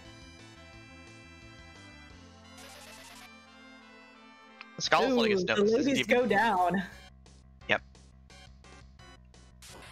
I mean, that's not ideal, obviously. Rosa catching the counter nuke and then dying here is not great. Fu does no life 2, though. You can life 2 Rosa here. But Crystal Sword Cecil, we're fine. Yeah, Crystal Sword Cecil's doing the work here, but we're doing, what, about 6,500 damage a loop here. We need to get through what ends up being in the realm of 110,000 health with the refill, depending upon whether it's a Cecil or Kane hit that pulls us over the line. Because there only has 61,000 hit points, but to give the illusion of more health at that, once under 16,000 health, if you strike Zeromus directly, it'll reload the health to full. So the idea is that depending upon exactly when you switch over, it can change sort of how much health you need to get through. Yep, I really don't foresee Frostbite having any trouble with this fight. So confident doing the direct nukes. Probably partially for nerfing reasons and partially because it does a lot of damage. I mean, it does a lot of damage. It does, it's 5,000-ish damage here, but I'm gonna try and get a Cure 4 off because Cecil getting nuked is a real bad situation right now. Cecil dying to a Big Bang greatly reduces your damage output for a while, which means you have to get through more Big Bang cycles, which is really bad. We don't want to do that. Not a fan of that. That's not where we are. We want to kill Zeromus fast because we want to get out of here. We are a fan of the speedy zooms. Yeah, we are speedrunners here, I guess. If you want to say that randomizers are not for speedrunners, I'm going to ask you to maybe think otherwise, because we're all speedrunners here. And just getting an apple from the last lunar boss there. So unfortunately, Harumph probably figuring that we have to go back to Earth. Though I don't think they've done Bahamut yet. I don't think he has yet. Yeah. Yeah, Moon's been kind of trash other than that harp. I'm sure he's going to go chase it too, so we'll see how that plays out in terms of getting over on the seed here for Harumph if there's a secondary out for him in a second Rydia. Oh, and Cecil does go down, but luckily we have 2 healers Shouldn't be too hard to get him back up and running. Gotta put gas in the chainsaw, everybody. Can't just can't just leave it there. Oh, but we see rocks. So Frostbite in the last phase here. We should see a finish real soon now. Yeah, I mean, not sure if things, we're with the Cure 4 on Cecil here. Things are probably going to be a-okay for the rest of this run. A couple swings away. Cecil going to swing manually. And there we go. It's a flash. And Frostbite has won with an official race bot time of 1 minute. 1 minute. Wow, I wish I could do that's that. real fast. I wish I could do seeds in a minute. I win every event I join. Commentary day. 1 hour, 16 minutes, and 32 seconds. And with that sound, I do believe we are joined by Frostbite. GG and congratulations on your first win of the tournament. What did you think of that seed? Hey, thanks, KNH. I don't know. It was pretty down to one choice, I feel. Like, I tuned in, obviously, when I finished, and it looks like I didn't go to the moon and found Go Mode, and Harumph went to the moon, and I didn't quite see, like, it wasn't far enough back to see exactly where the split happened, but it sounds like he just didn't hop up into the tower. And I don't know, I felt like kind of okay about this one, but I certainly didn't feel great. I kind of like, I tend to like to do Xeon Battle Speed 3. I'm sure I wasn't, because the first shake happened a little quicker than I anticipated, and it didn't end up getting into my strategy the way I had sort of intended, and it was a little bit dicey. But yeah, like, I have one major regret, and that is not fighting the Odin in the Mist Cave, because that probably would have saved me, I don't know, 3 minutes against Plague if I'd have had Nuke before that fight instead of after that fight. But other than that, like, the other thing, like, when I have that Baron choice, I tend to like to go into Baron Castle because like, I think the hardest fight of those 4 fights is the Baron Guards fight. And then I didn't, and then I regretted it, and then it was Fu, and I kind of super regretted it. But I know, like, I guess you could have got through that Ashura earlier, but it would have been slower. I wasn't unhappy with noping out of that. I don't know, I felt I played okay, and I got a lot of gear, and the end was just super lucky. Like, I was like, if Rydia's not here, I know exactly where the Darkness Crystal is. I'm going to feel behind because I'm last locating the moon. And then if Rydia's not in the moon, like, altar, and I have to start looking, I don't know how I would have felt. But, I'm happy to get the win. It's just luck, though, basically, right, with something like this. Yep, it was the big divide was you went to the tower, Harumph went and did that Odin spot, which led him to the Darkness Crystal, which has led him to the moon. So that was the big difference. Yeah, I think sorry, go ahead, Dan. No, sorry. Even the bigger part of the split was that you saw the D-Lunars at the Asura spot, and ended up killing it with a Meteo and 2 melee swings, making it look far easier than that spot ever has any right to be. That was super lucky too, of course. I mean, I had so many characters sitting there sweating that were ready to get punched out, and they punched the perfect ones for me. I know that's a pretty decent strat though, because, like, I knew that Meteo was going to do quad 9s, and that spot only has like 22 or 24,000, and I knew both Kane and Cecil had super weaknesses on them, and I could one-shot, like, the extra damage. So that was my goal. It didn't work out as I wanted, because I'm pretty sure Rosa, who had a blink cured up, got smacked right away, and they always know who you're trying to protect your people with and take that person out first, right? But no, that was another spot where I felt super lucky. I'll be honest, I have no clue what was even there. Was that where the pink tail was, or I don't even. The D-Lunars gave you the pan. They gave you the Luca key, which led you to the pan. They kept you, which led you to the tower key and kept you on Earth to do all of the Earth objectives first, which ended up giving you everything. Yeah, and that's exactly right, Dem. I definitely wouldn't have stuck to Earth if I didn't find the tower key. But I was looking, and, like, after I found the tower key, like, once I did the tower, there was no reason for me to ever go back to the underworld again except to egg grind. And I figured, I'm right here. Let's just do it. It's a 2 out of 3 chance. Like, there's 2 spots in the tower, there's 1 spot in Baron. One of the spots in the tower is free. The second spot was basically free with my team. I figured if I do this, I never ever have to come back down here again unless I want to crack some eggs, and it ended up being the right call. But, like, the other like, and I tend to like the Earth play a little more on this flag set than I have in others. I think it depends, but like, if I don't find the Darkness Crystal really early, I don't necessarily feel like just leaving one spot on Earth unclean, because whenever I do that, that's something I need, and it just is immensely frustrating. It's like, oh great, I did Lucas Cave, I did this. I'm going to interrupt you for a moment, because Harumph is about to play us some music here, and I want the audience to be able to hear it. Well, I'm just going to step out then, because I got to go make dinner, and thanks for the game, and I'll hop out of here real quick. Take care, everybody. Okay, bye-bye.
And there we go, seeing the high magic defense at that spot, with Foo's Quake only doing what, 200 damage to one imp and a single damage to the other one.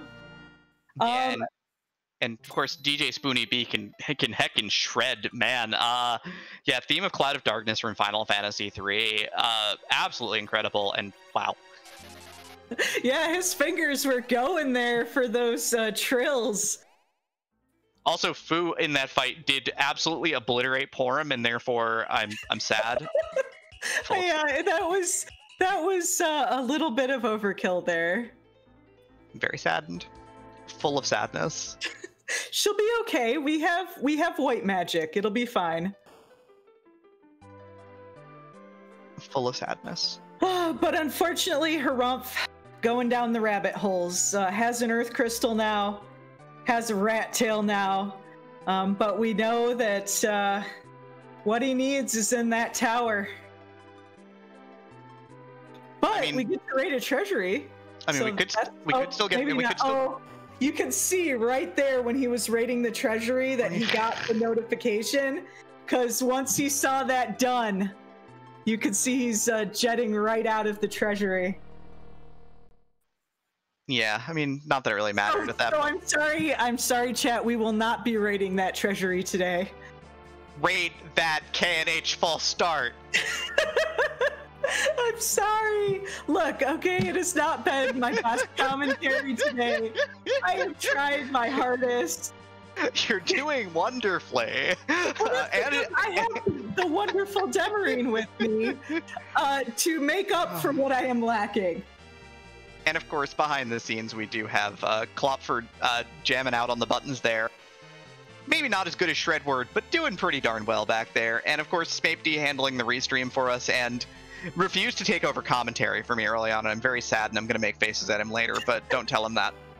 And while we're just walking up the tower here, I do want to remind everyone that this is just the first of 4 different races today.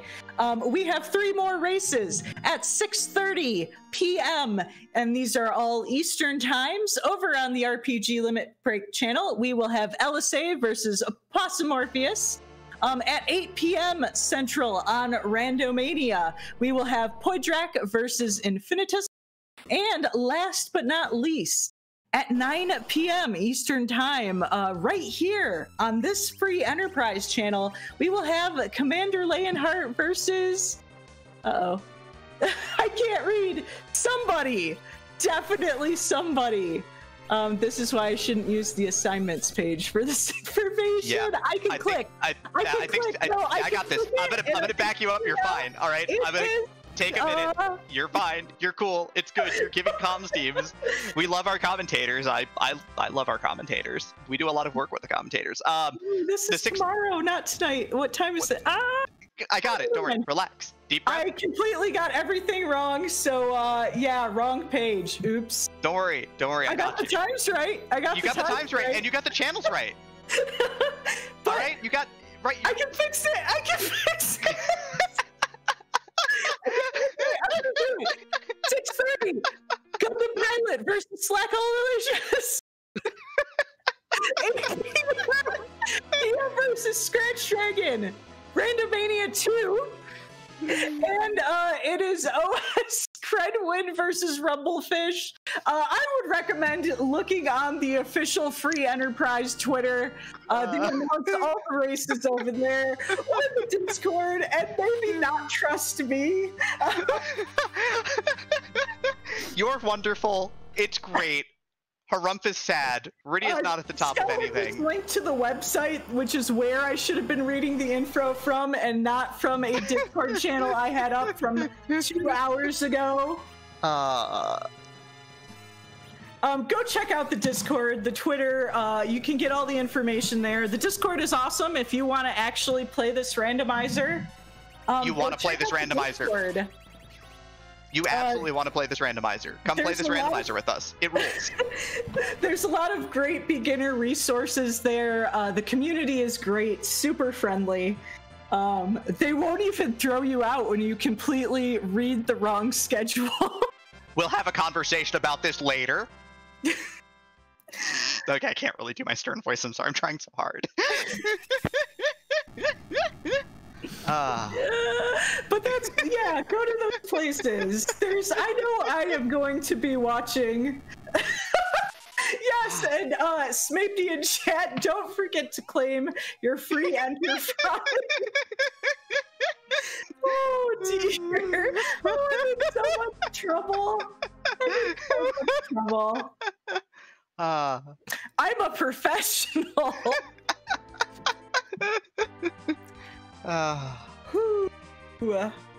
Okay. Don't worry, we'll fix it in post. It's cool.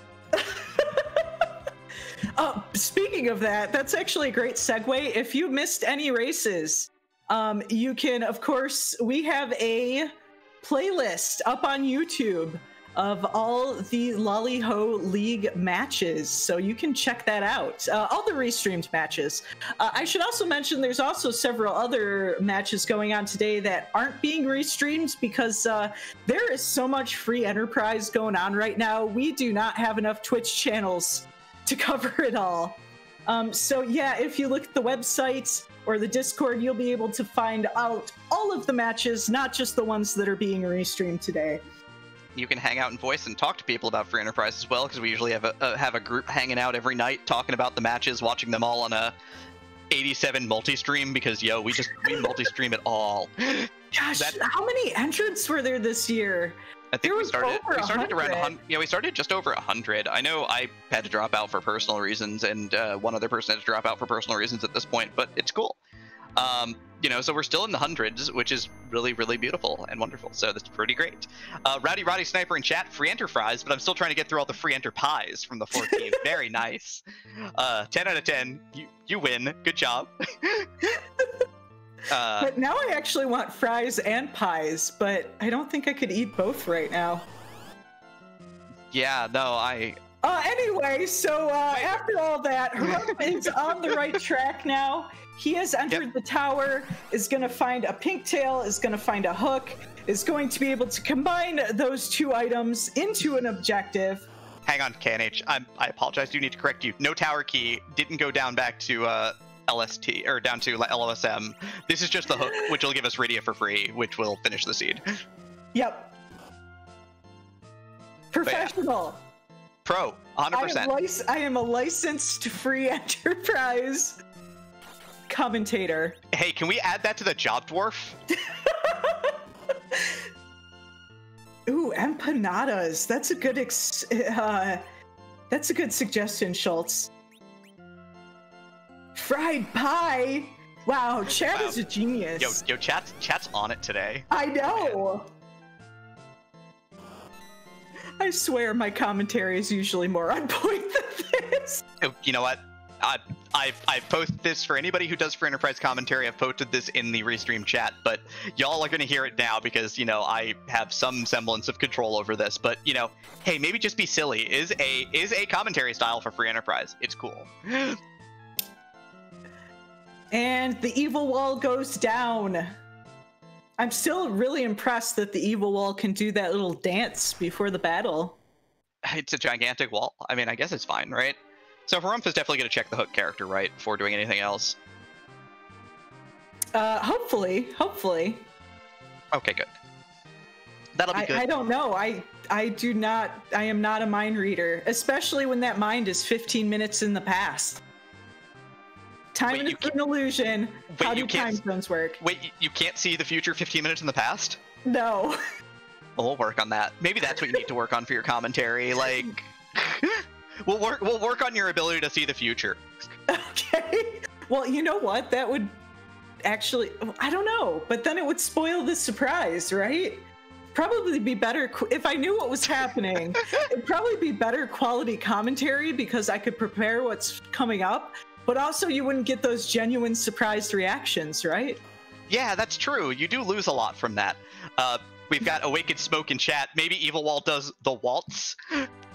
That is A++.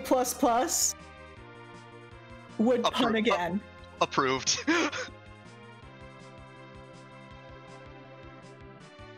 Whew. Ah. Video games. Video games. This is a good randomizer. God, why aren't you playing this randomizer right now? I mean, I know I'm not doing it because I'm doing commentary, but and you out there on the internet are watching this race. Right, you out there on the internet, you're watching this race, so this is probably why you're not playing this randomizer either. But FF4FE.com, come join us. But Seriously. What if this is like 4 days later and they're watching it on YouTube and they are watching it and playing the randomizer at the same time? I gotta work on my seeing the future, clearly. I'm not that good. Damn it. But yeah, no, this is a hook character check, so Harumph will get ready here. So this will put Harumph in the mode of go, which will be fantastic for him, and he will get to punch Zeromus directly in his ugly fin claw thing. While precariously balancing on one of his spikes, wings, I don't even know. Question mark? I got nothing. How do monsters work? I don't know. So the monsters normally they keep increasing, but that's not gonna happen because a new runner got sub 2 and no credits warp today. So the monsters are gonna stop increasing for a while. It's pretty cool. Neat. That's good, right? That runner was invenerable. So congratulate him if you see him. If there's no more monsters, how will we get experience? Well, they don't increase. So as long as you maintain the monster population and farm them responsibly, you'll continue getting experience forever. It's just that they're not like spontaneously like generating into existence to destroy you. So that means we can't destroy all the yellow dragon eggs, because then the yellow dragons will go extinct. We only need to destroy some of the yellow dragon eggs. Right, you have to let some of them hatch as well so that they can continue the cycle of life down in the underground so that they can have more tiny yellow dragon children and maintain the lineage and all of that. The cycle of life is beautiful, and now I understand monsters. Perfect. See, look, I've done my job today.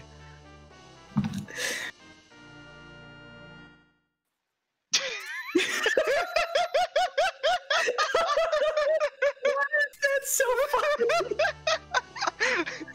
Oh, we had to mine the entire seed for this. I'm sorry. I'm gonna get banned.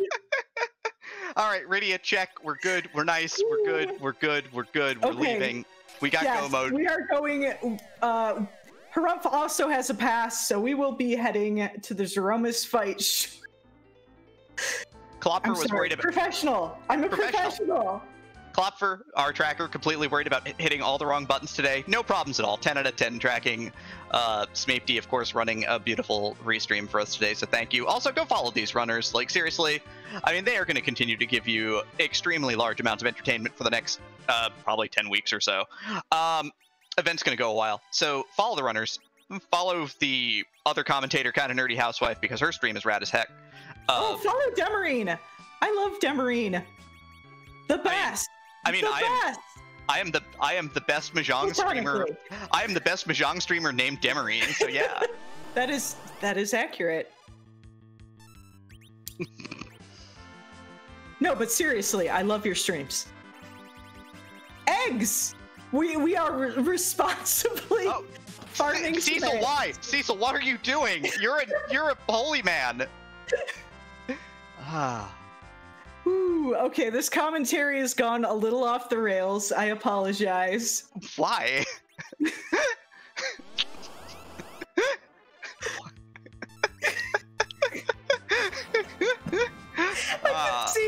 I can see Scala with the notepad right now. Okay, never put Kind of Nerdy Housewife and Demarine on the same commentary team again. Scala can't do that. She can't tell me. She can't tell me what to do.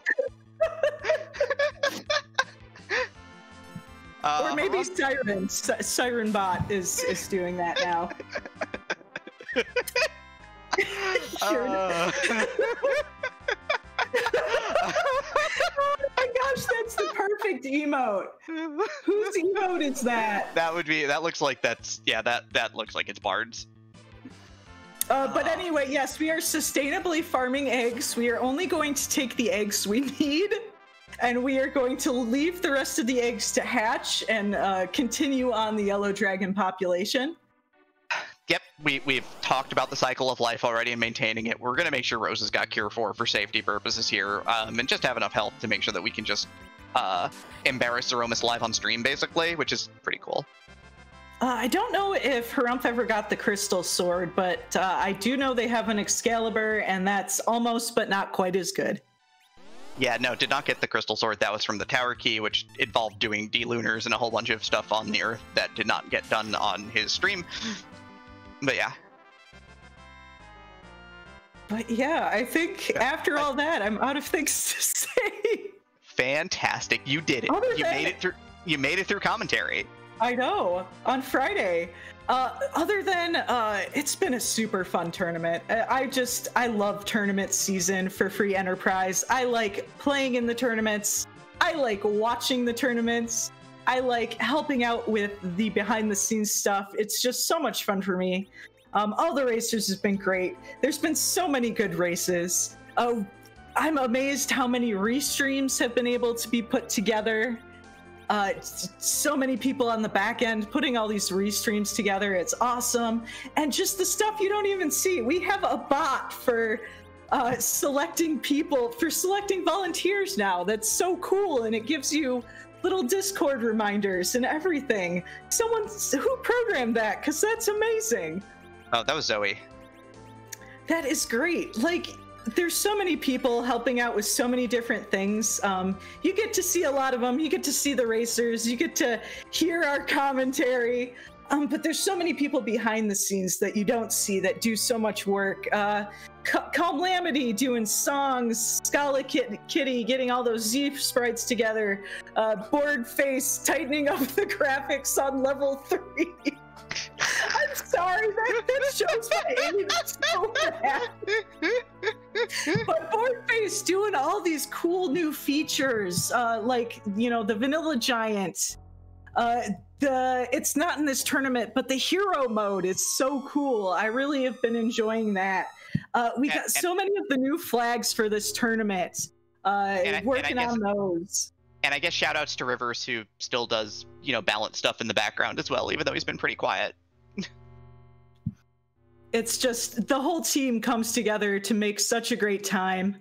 And I just want to thank everyone. I love all of you. I'm going to put the free enterprise hug emote in chat. You are all, thank you so much for making so much fun for me and everyone else. Yeah, and of course, to everyone watching, there's no event without you. So to all the people hanging out on Free Enterprise this afternoon, you know, maybe working from home and working and lurking or big chilling or just hanging out, thank you all for coming out. Let's give your energy to Harumph here so that he can get through the rest of the seed so that he can dunk Zeromus for your pleasure here on stream tonight. We're almost into tonight on the East Coast. It's about to be 6 o'clock. So here we go. One more time. Let's do this. Yeah, and once again, this shouldn't be too bad of a fight. Has a lot of the same setup that Frostbite had. Super low level Rydia for some good agility anchoring. Fu is versatile. He can reflect nukes, he can heal, he can berserk the melee fighters. We have two extremely competent melee fighters with good equipment. We have Rosa just to make sure everybody's okay, that the HP's all healed up, that the melee fighters are berserked. So yeah, I don't foresee too much trouble. Harumph does also have a few more levels than Frostbite did. Frostbite went in a little bit lower leveled, so Harumph should have an even easier time with this fight.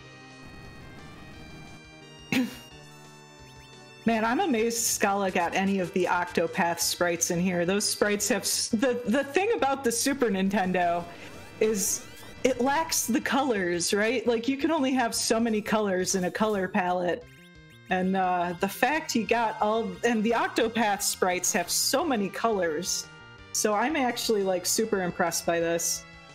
Yeah, so we've got, this time around, Harumph taking no chances. We do get one elixir that we didn't have any opportunity to talk about throughout the entirety of this run. But going to take advantage of it right now just to make sure that nothing bad happens to Rosa because she is the most important character in the game other than Porum. Wait, I mean, in this case, she's actually really important because she's the white mage, but, yeah, you do always have Fu who can do backup white magic, but you'd rather have him doing other things if you can at all afford the time. I mean, if you've got a Stardust Rod, a Sorcerer's Robe, and a Rune Ring, you want him firing off the big magic here, casting Nuke on himself, reflecting it over because he threw a Star Veil on turn 1. So no counters, just damage, doing 5,500 damage, pretty solid. Yeah, speaking of that elixir, one thing I've had to unlearn for this race, or one thing I've had to learn, depending on how you look at it, is, you know, it's okay to use that elixir. If you need that elixir, just use it. You don't have to save it for later. If the elixir saves you a wipe, it is completely worth using 100% of the time. But yeah, we got reflected nukes. We got an Excalibur. We got a white sword. They're all just wailing away at this giant dragon monster. This should be a pretty quick fight.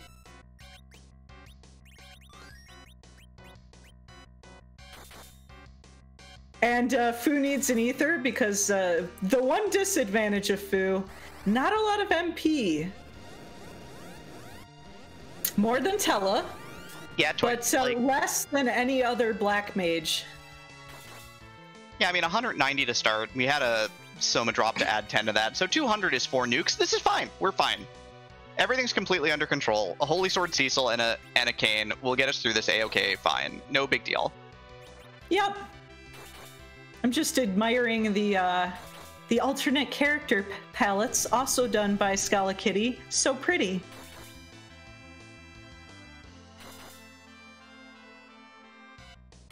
Basically, this randomizer is wonderful. It is. It really is.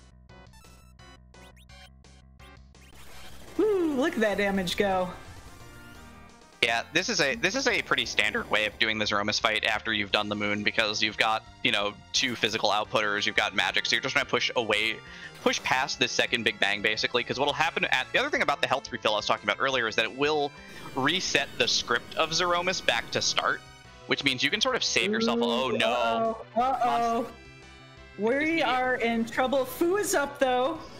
Fu is going to cast this nuke, and this is going to do some damage, but we need a Cecil swing, and we need a big Cecil swing right now to make sure that everything's going to be okay. 6,000 nuke, 4,300 Cecil swing. Come on, one more Cecil. Yeah, it was enough. All right. Yay, woo, that was... You hate getting that Big Bang directly into the meteor. That is always scary. And that is it. GG Harumph with an official race spot time of 1 hour, 45 minutes and 14 seconds. We will see if he wants to do an interview today. And it looks like he does. Hello, harumph, GG. That you scared me at the end there with that Zeromus fight. Thanks for the sentiments here. Not my best race. I honestly think you did pretty good. It's just there were two paths, and rando's gonna rando. You chose the wrong one. Yeah, the pathing was one thing here, but I don't think, which I'm fine with here. I'm fine with the decision I made here to take to go Moon. The first 35 minutes of that seed here was where I think my strategy may have changed a little bit here, because I don't think that went particularly well. 35 minutes to get Magma Key to go underground is... yeah. Honestly, you were actually pretty close to your opponent for the entire first half of that seed. So I think you did better than you think you did, but... Yeah, you were basically both directly in lockstep right up to play the plague kill, and then you decided to head up to the throne in Baron, and went up and got the Darkness Crystal, which is usually a fantastic play. Like, that could have been really big for you, so I don't think you can really complain about your routing choices there. Like, I get the perspective of one thing here. I do think the first part of that here could have been run a little bit faster. You're always looking for, ways here you can make, because those few seconds add up. So I'll rewatch, but I'll rewatch the play as a whole here to see where I could have done better. Absolutely. Well, the good news is you're definitely not out of it yet. There is definitely still a path to victory. We got some more races coming up. Yeah, make it a little tough for myself here. The goal here going in here was to make brackets here, and I pretty much have to run the table now in order to do that. And we talk about scary names in the 2-0 and 1-1 brackets here. There will be some names I don't want to see next to mine, even in the 0-2 bracket. So, yeah, definitely don't want to go 0-3 here. But the only way to go 4-2 is the first go 1-2. We'll look to next week here and right the ship.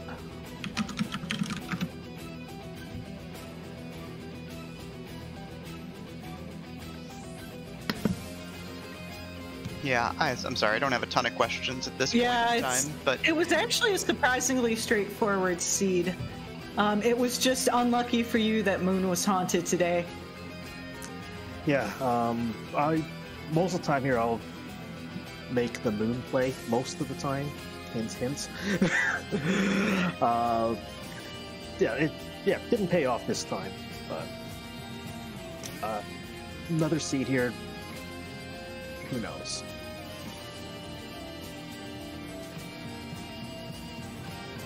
yeah, I mean, all you can do is get ready for next week at this point. Like, that race is over. Maybe didn't break your way, and that's always tough, but, plenty of chances at this point still. Yep, gotta have that quarterback mindset, to use a sport analogy. You don't think about the past, it's only the game in front of you. Yeah, definitely don't want to go 0-3 here, so we talk about names to watch out for here in that here. I get them. There's some names here that that I don't want to be paired up against, even in 0-2 here, but I suspect there are a lot of people who don't want to be paired up against me next week, so bring it on. That is the attitude to have. I think I'm pretty much out of questions. Demarine, is there anything else you want to say before we wrap it up here?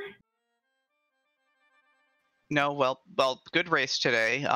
Again, hope you do better next week, because you are a strong runner, and I know I've put in a lot of work. So, tough break in week 2, but, looking forward to your race next week, Harumph. And speaking of hard work, shout out here to both Canary Housewife and Demarine. Or I don't know. You might want to hear our commentary before Yo, you say. yo, KNH does all the heavy lifting. I'm just here resting on my laurels. I've done comms here. It's not as easy as it looks or sounds. For tracking and a snake to here, putting together the restream and rolling that seed here, which was apparently here my bane this week here, but we'll see what happens next week. But seriously, thank you. I appreciate that. Okay, so with that, we're going to wrap it up. I just want to remind everyone one more time, and I have the correct page up this time. Our next race is going to be in roughly half an hour over on the RPG Limit Break channel.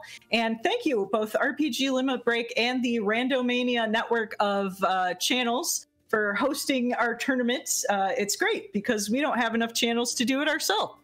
And that is going to be Gundam Pilot versus Slackaholis. That's going to be a good one too. But with that, I think it's a little too early to head over to RPG Limit Break right now. So we are going to raid E-Castle, who is doing some Swiss round practice right now. So I'm going to say bye for now, and we will see you next time. Bye, everybody. See you later tonight.